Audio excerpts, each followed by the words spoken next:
Have you ever wondered why emotional pain can be so unbearable? Why, even in moments of apparent well-being, there's a crushing pressure in your chest, as if something vital has been lost? Why does this persistent feeling arise that you're out of place, like you've lost your compass in life's labyrinth? Perhaps you've tried numerous ways to find relief, from meditative practices and advice from loved ones to attempting to ignore the pain by wearing a mask of indifference. Yet, suffering remains your faithful companion, like a silent shadow relentlessly following you. Prepare to hear what may have remained unspoken until now. The primary cause of your suffering lies not in external circumstances, but in the depths of your inner world. It stems from an unwillingness to face the truth, from that part of your personality you've neglected and abandoned. Carl Jung, the eminent psychologist, once observed, "What you deny becomes your fate." And this is precisely what's happening in your life. Fate persistently tries to convey something important to you, but you remain deaf to its calls. You run from yourself, hiding behind a facade of distractions, addictions, and superficial relationships. You convince yourself that everything will pass, but relief never truly comes, does it? This is because pain tolerates no ignorance. It desperately yearns to be heard and understood. This video material goes beyond ordinary self-help advice, offering more than just a set of comforting phrases or instant solutions. Its goal is to activate internal processes, stimulate self-analysis, and encourage a confrontation with deeply hidden aspects of your personality. The author urges you to dedicate just a few minutes to reveal the reasons for prolonged suffering and the paths to overcome it through awareness, rather than superficial tricks. Perhaps you are going through a difficult period, balancing on the brink of emotional exhaustion, masking inner discomfort with a facade of well-being, or have learned to coexist with pain as an integral part of your existence. Regardless of your current state, it's emphasized that suffering will not cease until you demonstrate the resolve to explore its root causes. Carl Jung dedicated his life to studying these invisible depths of the human psyche, asserting that only by delving into one's own dark sides is true enlightenment possible. The author promises that a joint exploration of these aspects will lead to profound transformations. By the end of this video, you will gain a new understanding of yourself, your pain, and your potential for liberation, thanks to discoveries that can radically change your perception of your own self. It's commonly believed that suffering is caused by external factors: a tyrannical boss, a demanding partner, financial difficulties, or public opinion. Undoubtedly, all of these exert a certain pressure. However, the true anguish, that pain which binds and torments even in moments of silence, stems from a rupture with one's own essence. Carl Jung argued that the greatest tragedy for a person is to live someone else's life. And often, this is precisely what happens. From a young age, individuals are taught to conform, to be accepted, to follow societal norms. Gradually, a person distances themselves from their true self, transforming into a character striving to please, a puppet avoiding conflict. Personal desires are muted, emotions suppressed, anger restrained, and sadness stifled. As a result, one experiences a pain whose nature they cannot even define. This is not a cry of despair, but an internal, corrosive suffering caused by living alienated from one's true self, where the reflection in the mirror is no longer recognized. One becomes accustomed to the imposed role, but the soul is not deceived. It senses the falsehood and begins to signal it through anxiety, insomnia, apathy, and guilt. Emotional pain is an alarm signal, testifying to self-betrayal. Do not be mistaken. The source of emotional pain does not lie in a failure you've experienced. The true cause lies in the unrealistic expectations and illusions one creates about their own personality and place in the world. It is not loneliness itself that causes suffering, but the inner emptiness that arises from not knowing and understanding one's own essence in moments of solitude. Other people are not the source of pain, but rather the individual themselves, repeatedly betraying their true values for the sake of maintaining some external appearance and conforming to imposed standards. As long as this internal rift exists between the true self and the imposed image, suffering will inevitably continue. One attempts to heal superficial wounds, while the root of the problem lies deep within. However, It is important to understand that this pain is not a sentence, but rather a warning signal indicating the need for change. The renowned psychoanalyst Carl Jung asserted that suffering is the first step on the path to transformation and personal growth.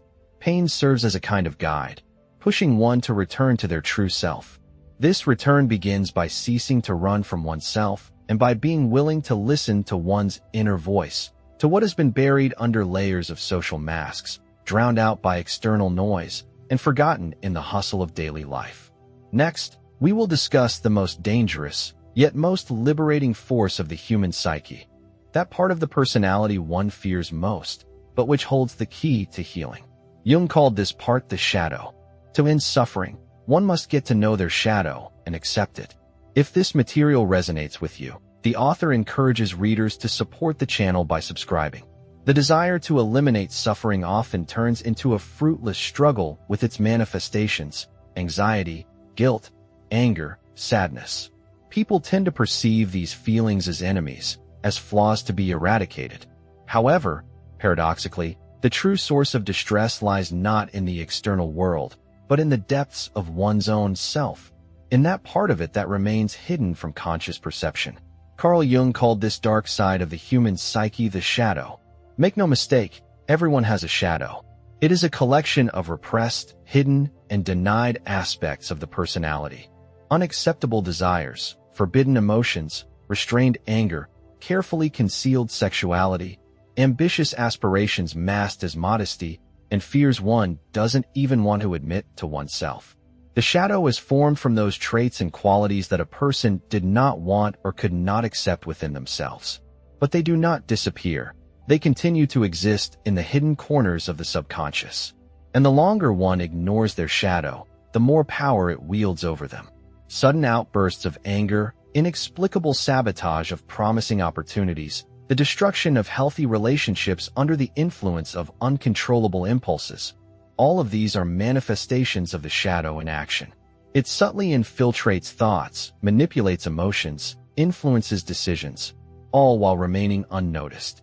Carl Jung once shrewdly remarked that the unconscious aspects of our psyche, remaining unexamined, subtly control our lives, and we tend to attribute what happens to the vagaries of fate. Often, when faced with hardships and adversities, we tend to blame ill fate, the injustice of the world, or even bad karma. However, perhaps the true cause lies in our own shadow, the dark side of our personality, consisting of suppressed desires, unacceptable thoughts, and repressed traumas, which subtly dictates our behavior until we muster the courage to face it. Confronting the shadow is no easy task. It requires immense courage and self-analysis. It implies the need to acknowledge those traits and impulses within ourselves that we stubbornly try to ignore or hide from others. It means discarding the victim's mask and recognizing that within us coexists not only light, but also darkness, a kind of monster that is, nevertheless, an integral part of our human essence. However, it is important to understand that the shadow is not our enemy, but merely an exiled part of our soul that yearns to be seen, heard, and accepted. Jung did not advocate for the destruction or suppression of the shadow. On the contrary, he insisted on its integration, its transformation into a source of strength, awareness, and inner power. For what we reject and deny only weakens us, while the acceptance and integration of our own shadow open the way to liberation and wholeness. Now that the shadow has appeared before us in all its unsightly glory, a legitimate question arises: what to do next with this uninvited guest from the depths of the subconscious? We will discuss the thorny path of courage, the beginning of genuine healing, and the first step towards reuniting the fragmented soul. For recognizing the existence of the shadow is merely a starting point. True change begins with what we do with this knowledge. Having traversed the difficult path of self-knowledge, having come face to face with the truth of one's inner fragmentation, having gazed into the eyes of one's own shadow, a person finds themselves at a crossroads where they must make the most important decision: to engage in open confrontation. It is not enough simply to be aware of the origins of one's suffering. Understanding is merely the first glimmer of light, but healing requires active steps, bold, sometimes painful ones. The moment arrives when one must do what few dare, to walk with wide open eyes through the crucible of inner hell. As Carl Jung rightly noted, the path to self-realization lies along a trail that only a select few dare to tread. And this courage lies not in the absence of fear, but in the ability to move forward despite its chilling breath. Encountering the unconscious is a journey into uncharted territory, where the mind loses control. It is a rejection of familiar masks, of the role of a helpless victim, and an acknowledgement of the fact that within each of us lies a part that unwittingly contributes to our own suffering. This process demands ruthless honesty, a rejection of self-deception. But what does encountering the unconscious look like in practice? It means learning to listen to the body's signals, which the mind stubbornly tries to ignore. It is the sudden stomach ache in the presence of an unpleasant person, the tightness in the chest that arises in situations that demean one's dignity, the inexplicable fatigue that washes over after a strained smile. All of these are desperate attempts by the unconscious to save us, not to destroy us. The path to self-knowledge begins with small steps. Immerse yourself in the world of dreams, capturing the fleeting images that arise in the night's silence. Pay attention to emotional triggers, those invisible threads that pull at your feelings, causing a storm of emotions. Reflect on recurring life scenarios, on those persistent patterns of behavior that play out again and again, year after year. Whenever something throws you off balance, remember that it is not a coincidence, but an encrypted message that the unconscious seeks to convey, speaking to you in the language of symbols. Your task is to become a skilled interpreter of these signs, deciphering their meaning with patience and attention.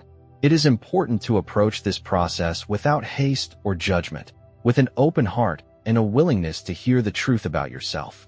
The goal is not to lull yourself with illusions, but to bravely face your weaknesses and fears. One powerful tool on this path is deep writing. Set aside time each day to pour your soul onto paper, as if confessing your most intimate secrets to yourself. Write about what causes shame and embarrassment, about feelings too frightening to admit, about thoughts you never dared to voice aloud. By releasing these words from the prison of silence, you strip them of their power to destroy. Another valuable helper can be a therapeutic mirror, be it an experienced psychologist or another qualified specialist capable of assisting in the interpretation of signals sent by the mind. Carl Jung asserted that the unconscious is not a chaotic repository of debris, but a living intelligence striving to point the way to healing. It yearns to share important revelations, but demands in return sincere attention, free from filters, defense mechanisms, and self-justifications. The desire to avoid suffering is a common human trait. However, as practice shows, fleeing from pain only exacerbates the situation. Suffering continues to pursue those who try to escape it, while embracing pain and facing it opens the way to change. The pain that many perceive as an enemy can actually be a portal to self-knowledge and liberation. Instead of spending life avoiding pain through medication, distractions, or superficial relationships, it's important to realize that pain is not something to be eliminated. It deserves to be heard. The renowned psychologist Carl Jung considered suffering not a mistake, but a call to transformation, a signal of internal problems requiring attention and reevaluation. Pain can be seen as a cry from the soul, indicating the need for change. Every painful situation carries a message, a code waiting to be deciphered. It is important to change one's attitude towards pain, ceasing to see it as an enemy and beginning to perceive it as a guide. Recalling moments when life forced me to change, I can observe that most of these changes did not occur in comfortable conditions. It is precisely in chaos and pain that the reorganization of the soul and psyche begins, leading to true transformation. Jung emphasized that suffering must be experienced to the fullest to overcome it, meaning one must go through the pain, not avoid it. Imagine a person who sacrifices their needs and desires to please others. They are always ready to help. A smile invariably shines on their face, and in response to any request, they utter the cherished yes. However, over time, such a person begins to be plagued by baseless anxiety. Exhausting fatigue pursues them, and an inexplicable sadness clouds their existence. In search of salvation, they consult doctors, undergo numerous examinations, take tranquilizers, but all in vain. The reason is simple. The body desperately signals a problem that the mind stubbornly refuses to acknowledge. A life built on denying one's own essence causes deep pain, and this suffering will continue until the person stops deceiving themselves. Consider another situation. A person repeatedly follows the same painful pattern in relationships. They are invariably attracted to emotionally unavailable partners, constantly feel rejected, and ultimately come to the agonizing conclusion of their own inadequacy. But this pain is not a curse of fate. Rather, it is a mirror reflecting a deeply ingrained problem. Life is persistently pointing to an old, perhaps even childhood, wound that requires healing. And as long as this wound remains unaddressed, suffering will relentlessly remind you of its presence. When one begins to perceive pain as a symbolic language, their perception of the world changes dramatically. What once seemed like punishment suddenly transforms into a compass pointing the right direction. Pain becomes a guide leading to healing. And paradoxically, suffering, if carefully listened to, can become a powerful stimulus for personal growth, as it forces one to stop, reflect, and change. It is here that the moment of responsibility arrives, for now one realizes that ignoring pain is equivalent to ignoring oneself, and fleeing from suffering is abandoning one's own essence. But if one musters the courage to listen to pain with humility, attention, and curiosity, it will lead to a place whose existence one may not have even suspected. A place where harmony reigns, not because the world is perfect, but because one has, at last, found wholeness. In the concluding part of our narrative, we turn our gaze to another aspect of being, to that boundary that lies beyond suffering. What happens when a person ceases the desperate struggle with themselves and begins the painstaking process of integrating all those parts of their personality that they previously rejected? True healing lies not in the illusory absence of pain, but in the profound transformation of suffering into a conscious perception of reality. This is the path that awaits everyone who is ready to face their inner demons. If the ideas expressed here deeply resonate with you, the ebook Beyond the Shadow can be a valuable aid on the path of self-discovery. It thoroughly examines key concepts proposed by Carl Jung and offers practical tools for a deeper understanding of one's own personality. The link to the book is in the pinned comment. After long and agonizing internal conflicts, a pivotal moment arrives when a subtle yet profound change occurs. It doesn't happen suddenly, nor is it accompanied by fireworks or stunning revelations, but quietly and imperceptibly, like a gentle breeze that, nevertheless, can transform the entire atmosphere of the soul. In this moment, a person ceases to resist themselves and for the first time in life feels the wholeness of their personality. But what does achieving this wholeness truly mean? It means accepting yourself in your entirety, including those traits and qualities that evoke the most aversion. It means ending the exhausting war with your emotions, abandoning the pursuit of unattainable perfection, and shedding all the masks you've worn. It dawns on you that anger, fear, sadness, shame, all those feelings you tried to hide throughout your life, are integral and legitimate parts of your existence. And when they are integrated instead of rejected, a true miracle happens. Suffering gradually begins to dissolve. Carl Jung called this process individuation, implying not a desire to stand out or be different from others, but the attainment of one's authentic self, without any distortions, becoming a whole, real, and authentic person. And this authenticity is born not from pride, but from a deep acceptance of oneself as you are. The essence of life lies not in searching for an already made self, but in uncovering one's true potential, like an archaeologist unearthing treasures from beneath the debris of time. Only those who dare to descend into the dark depths of their own soul, into this labyrinth of wreckage and wounds, and rebuild what was destroyed, will find their true self. At this moment, it becomes clear that there is no need to hide one's suffering, for it is no longer a brand that defines one's personality. This has been a thorny path, not a leisurely stroll to a predetermined goal. Looking back, one sees that every crisis, every fall into the abyss of despair, every emotional storm had a higher purpose: to tear off the mask of lies, to force the relinquishment of illusory control over everything, to cast off the shackles of falsehood, and to don the garments of truth. And this truth can be painful, like a fresh wound. It doesn't eliminate vulnerability, but demands complete awareness and presence in the moment. It necessitates making choices. Now that one has known their shadow, now that they have understood the role of pain in shaping their personality, now that they have felt the strength to be themselves, they can no longer drift aimlessly, like a boat without a rudder or sails. Their gaze sharpens, and they clearly see who uplifts their spirit and who, like a vampire, drains their vital energy. They stop tolerating what they once took for granted, just to avoid confrontation. They begin to say a firm no without remorse. And, finally, they say a long-awaited yes to themselves. In the depths of the human being, a transformation unfolds, devoid of external noise, yet striking in its profundity. It is not a simple metamorphosis into a different person, but rather a liberation from self-betrayal of one's true essence. In this moment, a discovery is made that is not taught in schools or universities, the realization that love does not require prior healing. It is enough to simply accept oneself, to stop searching externally for the world one yearns for already slumbers within. However, a danger lurks on this path. When pain subsides, old behavior patterns give way to new ones, and life begins to flow more smoothly. There is a temptation to stop there. But there is one more crucial step that Carl Jung considered an integral part of the process. Individual healing cannot be considered complete until it transforms into a contribution to the world. The question is, how does one use their light after having passed through darkness? How does one live after awakening?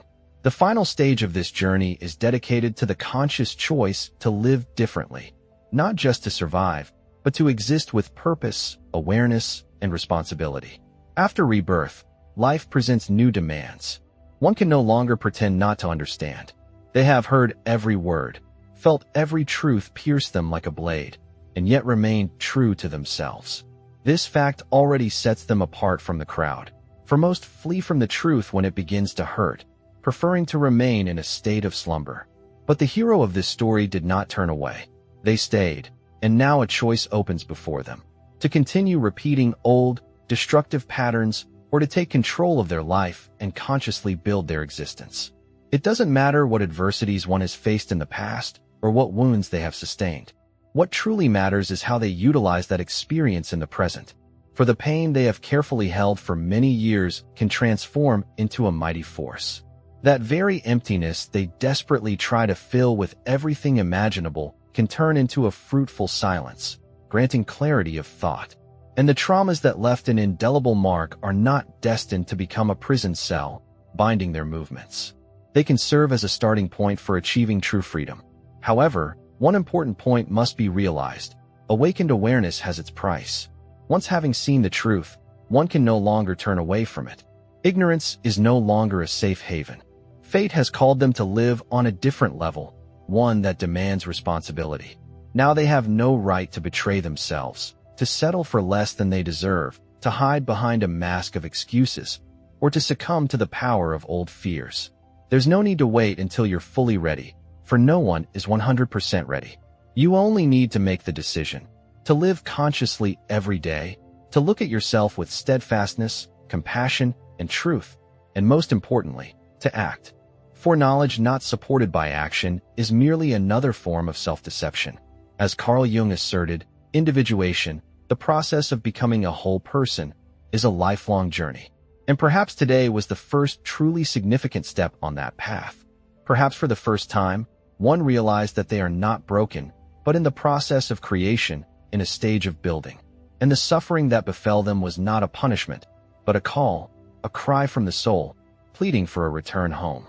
The author encourages viewers to share their impressions of the video. He prompts the audience to engage in self-analysis, suggesting they reflect on which moment of the video was most significant and which truths resonated within them. The author emphasizes the importance of verbalizing one's experience, believing that speaking it aloud helps solidify the acquired knowledge and insights. He also expresses hope that viewers' candid comments can provide support and inspiration to those facing similar life situations. In conclusion, The author urges the audience not to stop here and to proceed to watch the next video, which is a continuation of the topic discussed. He highlights the interconnectedness between the videos and invites viewers to further exploration.